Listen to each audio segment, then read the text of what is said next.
There was a time when Cher seemed untouchable. The voice, the beauty, the confidence, the impossible glamour that stretched across generations while entire eras of Hollywood collapsed around her. For more than half a century, she survived everything that destroys most stars: scandal, divorce, addiction around her, public humiliation, changing trends, cruel headlines, and the brutal machinery of fame itself. And somehow, she kept going. But now, as Cher approaches 80, something feels different. The woman once called the goddess of pop appears quieter, slower, more reflective. The interviews feel heavier now.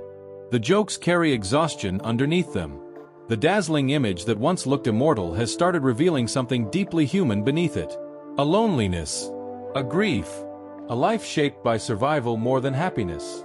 Because behind the rhinestones, the reinventions, the fame, and the applause, Cher spent decades fighting emotional battles most people never saw.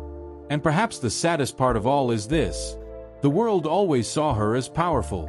But power can become its own prison, especially when people stop asking whether the person behind the legend is actually okay.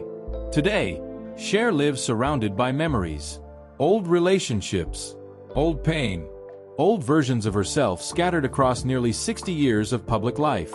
She remains iconic, admired, famous beyond comprehension.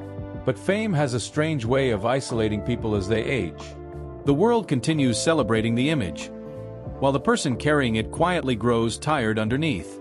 And to understand how Cher reached this deeply emotional chapter of her life, you have to go all the way back to the beginning. Long before the fame, long before the glamour, back to a little girl who never truly felt safe.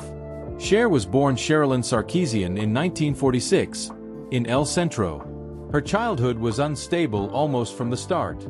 Her father, John Sarkeesian, struggled with addiction and gambling problems. He drifted in and out of her life, leaving emotional confusion that would follow her for decades. Cher would later speak openly about how absent he truly was, and how deeply that absence affected her sense of security. Her mother, Georgia Holt, was beautiful, ambitious, and constantly chasing a better life. But stability rarely lasted. Money problems followed the family everywhere. Relationships came and went. Homes changed repeatedly.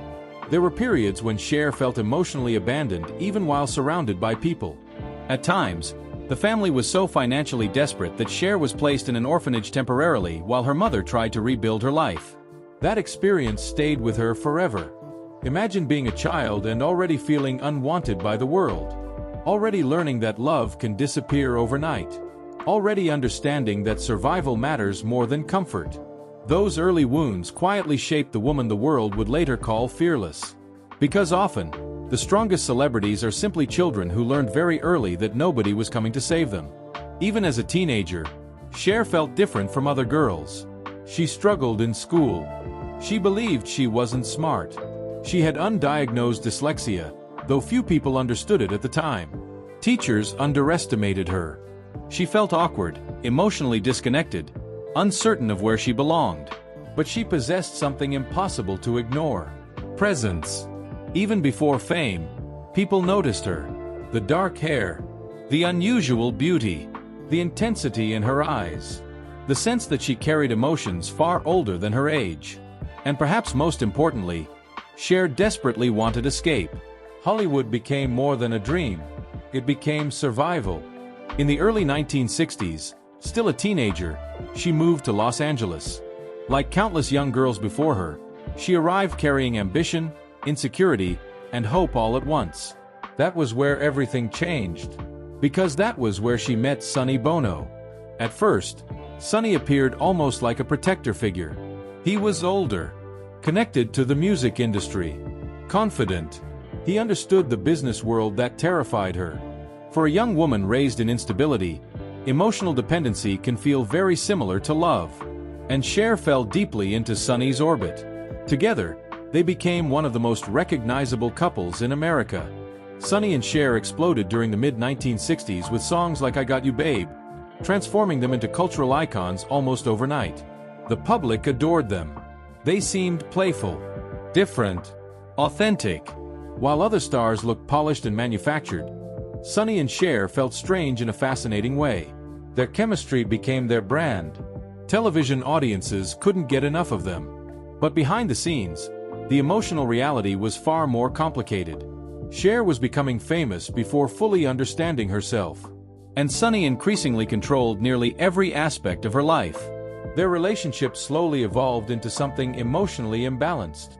Sonny managed the business, the money, the career decisions, the public image. Even parts of her personal life became intertwined with his authority. Years later, Cher would openly describe feeling controlled and trapped during the marriage. At the time, however, she barely recognized it. Because when someone rescues you from instability, it becomes difficult to notice when protection quietly turns into control. And yet, the success kept growing. By the 1970s, the Sonny and Cher comedy hour made them television royalty. Millions watched every week. Cher's fashion became legendary. Her humor surprised people. Her charisma exploded beyond music.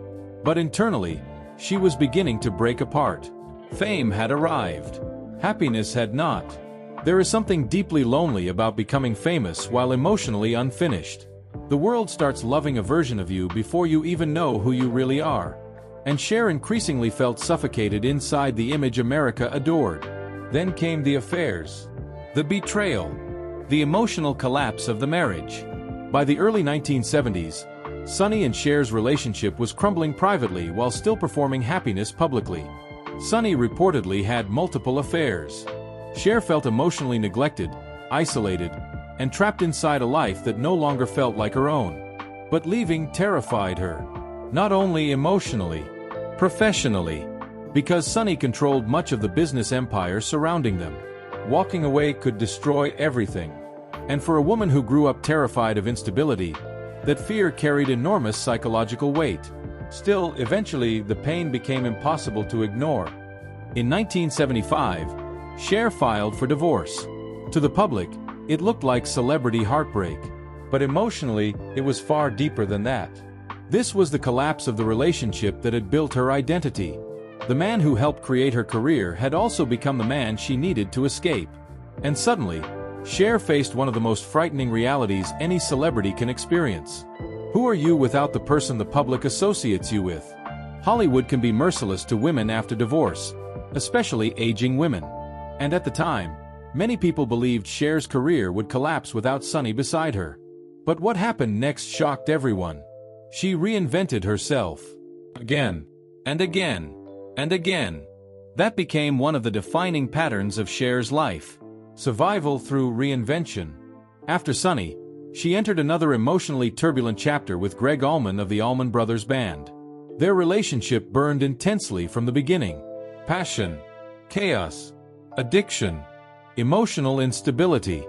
Gregg struggled heavily with substance abuse, and Cher soon found herself pulled into another painful cycle, loving someone she could not save. The marriage deteriorated quickly under the pressure of addiction and emotional exhaustion. Once again, Cher became the woman holding everything together while privately falling apart herself. And underneath all the fame, all the glamour, all the headlines, a darker emotional truth was emerging. Cher spent much of her adult life searching for emotional safety she never fully found. Each reinvention made her stronger publicly. But privately, it often left her more emotionally exhausted than before.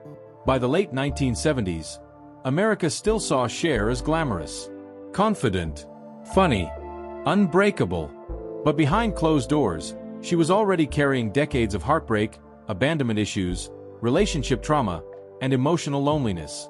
And perhaps most painfully, she was beginning to realize that fame could not heal any of it.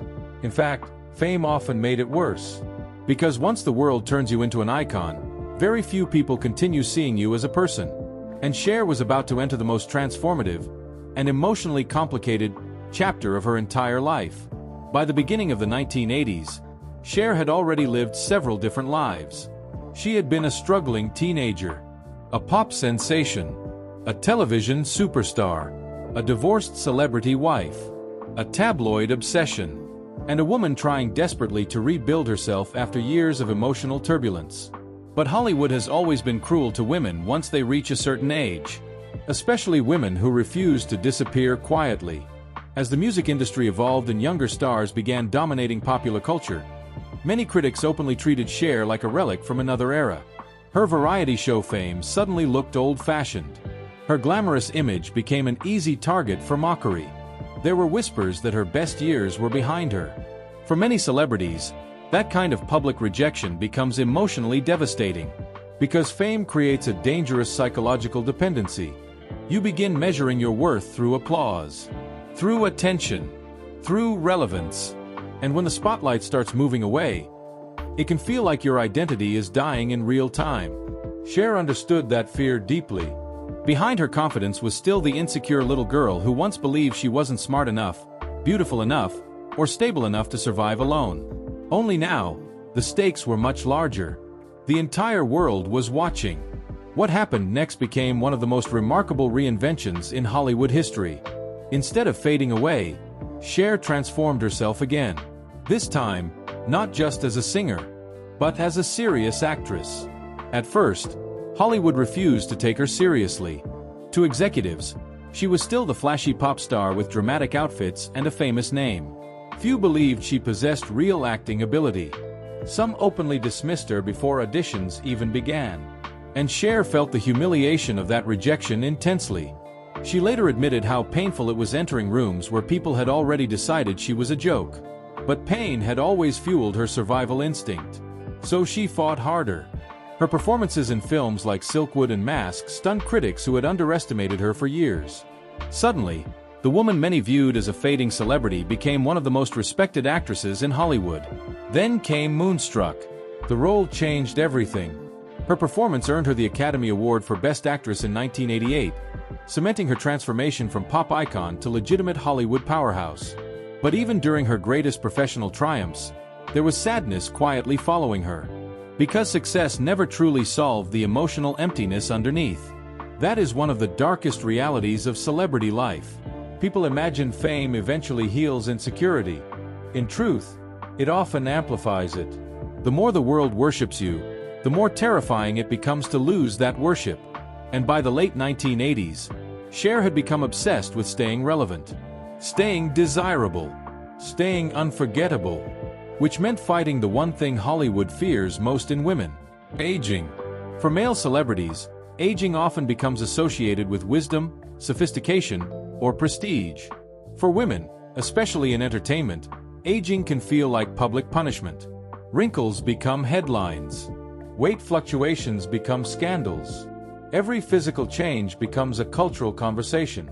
Cher lived under that pressure for decades. And few women in history experienced that scrutiny more intensely than she did. As cosmetic surgery discussions surrounding her appearance became constant tabloid material, the public treated her face almost like public property. Every change sparked debates. Every appearance generated commentary. But beneath the jokes and headlines was something much more human. Fear. Fear of becoming invisible. Fear of losing the image she spent her entire life building. Fear of no longer being desired in an industry addicted to youth. Cher rarely hid from those conversations. Unlike many stars, she often addressed cosmetic procedures openly and defiantly. She famously once said that if she wanted to put her breasts on her back, it was nobody's business but her own. People laughed at the quote. But underneath the humor was pain. Because when a woman spends decades being valued for beauty and glamour, protecting that image becomes emotionally exhausting, especially as time becomes impossible to stop. Still, even while battling insecurities about aging, Cher kept reinventing herself musically. Then came another unbelievable comeback. In 1998, she released Believe. Nobody expected what happened next. The song became a global phenomenon. At an age when most female pop stars were quietly disappearing from mainstream culture, Cher suddenly dominated the charts again. The success was historic. But the emotional timing behind it carried heartbreaking irony. Because while the world danced to Believe, Cher was privately drowning in grief. Earlier that same year, Sonny Bono died in a skiing accident. And despite everything they endured together, the control, the betrayal, the divorce, the pain, Sonny's death devastated her. Their relationship had long transcended ordinary romance. He was part of her identity, part of her origin story. part of the emotional architecture of her entire life. When Sonny died, Cher lost more than an ex-husband. She lost the last living witness to who she had been before fame consumed everything. At Sonny's funeral, her eulogy shocked people with its emotional honesty. She laughed. She cried.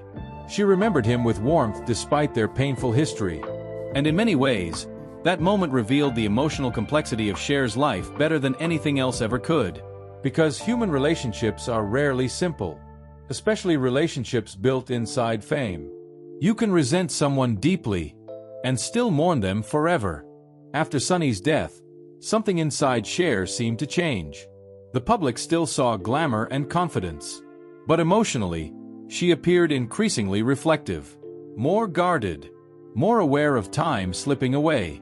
And unfortunately, family pain would soon deepen that sadness even further. Cher's relationship with her children became one of the most emotionally difficult parts of her later life. Her son with Greg Allman, Elijah Blue Allman, struggled publicly with addiction and emotional issues for years. Their relationship reportedly became strained and distant at different points, filled with conflict, misunderstanding, and emotional hurt. For a mother who spent much of her life trying to survive chaos, watching her child battle personal demons carried enormous emotional weight. Then came her deeply complicated journey with her child Sonny Bono. When Chaz publicly came out first as lesbian, and later transitioned, Cher initially struggled emotionally with the transition process.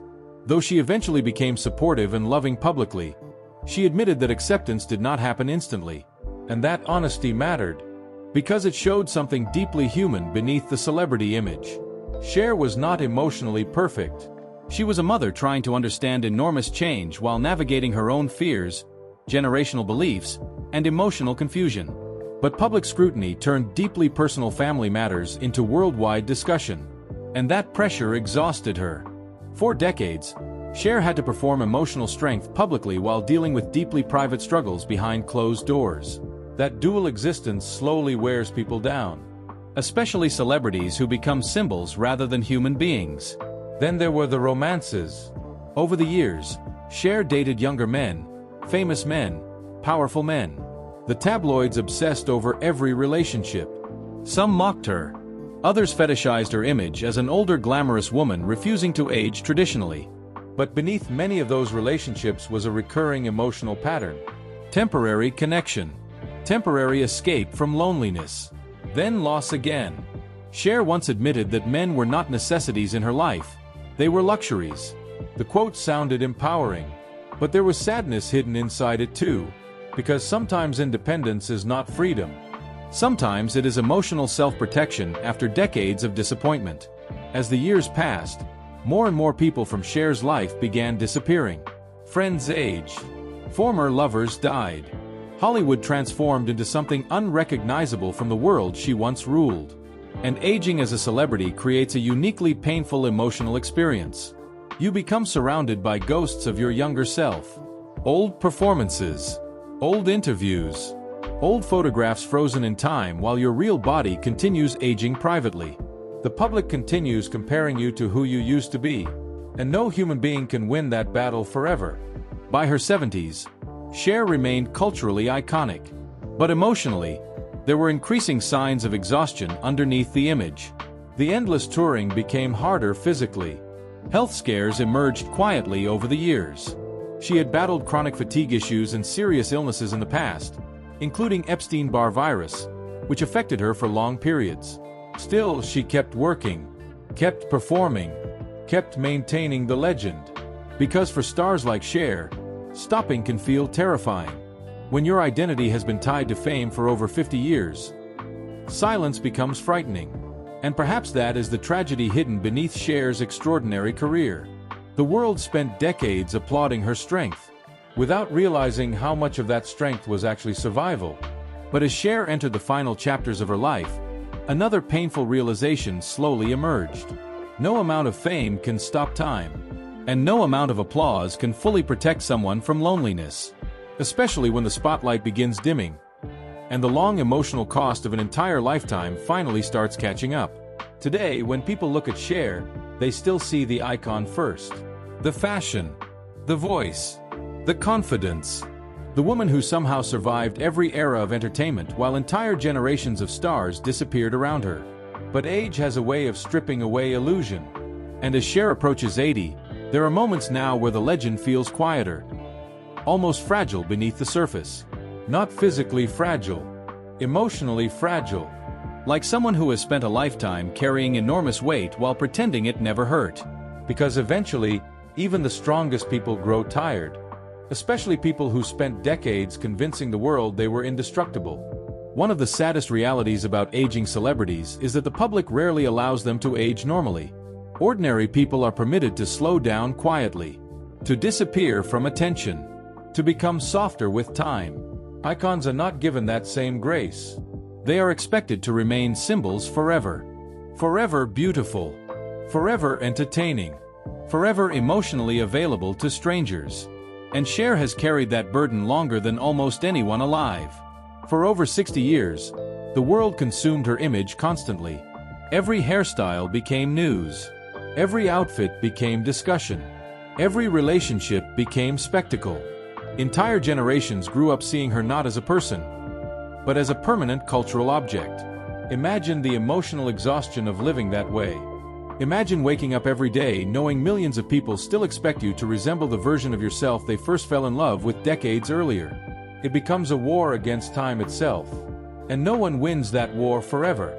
In recent years, Cher has spoken more openly about aging. Sometimes with humor. Sometimes with visible discomfort.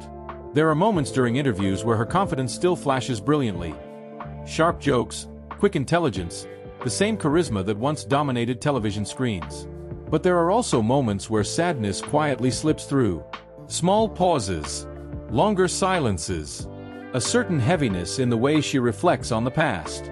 Because aging forces people into painful confrontation with memory. And Cher has more memories than most people could emotionally survive. She remembers the poverty of her childhood, the instability, the fear. She remembers building a career before women in entertainment had real control over their lives. She remembers fighting to be taken seriously in industries dominated almost entirely by men. She remembers being humiliated publicly, being mocked, being sexualized, being underestimated, and then spending decades proving everyone wrong. Again and again.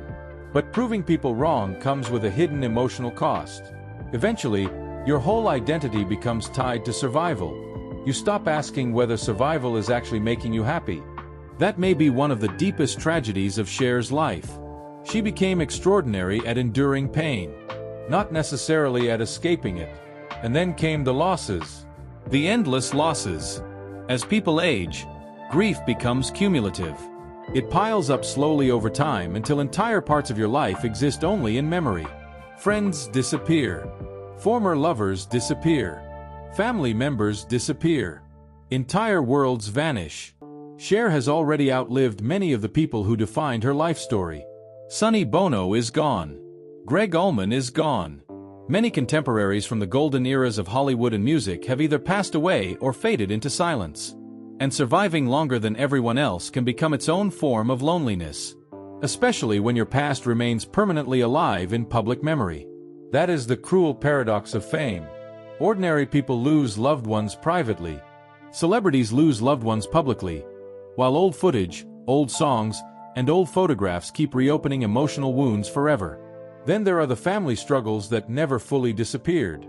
Cher's relationship with Elijah Blue Allman reportedly became increasingly painful in recent years.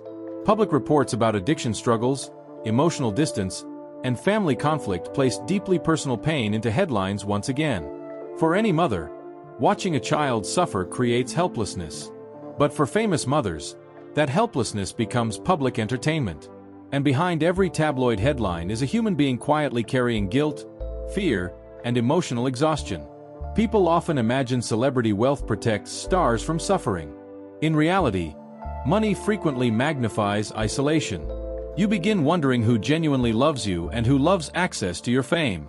You become cautious, guarded, emotionally defensive.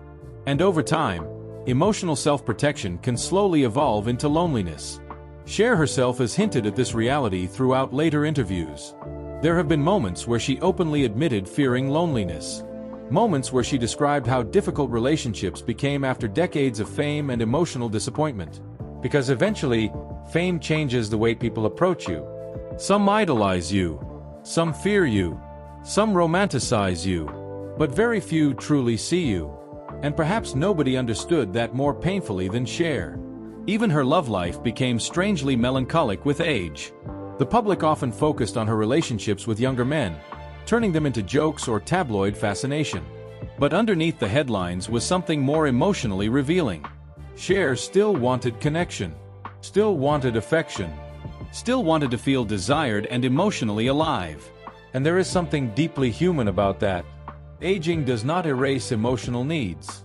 It only makes people less comfortable talking about them. But Hollywood can be merciless toward older women who continue expressing desire, sexuality, or emotional vulnerability. Society often celebrates aging men for remaining romantic while mocking women for the same thing. Cher endured that double standard publicly for decades. And yet she kept refusing to disappear, refusing to shrink herself into invisibility.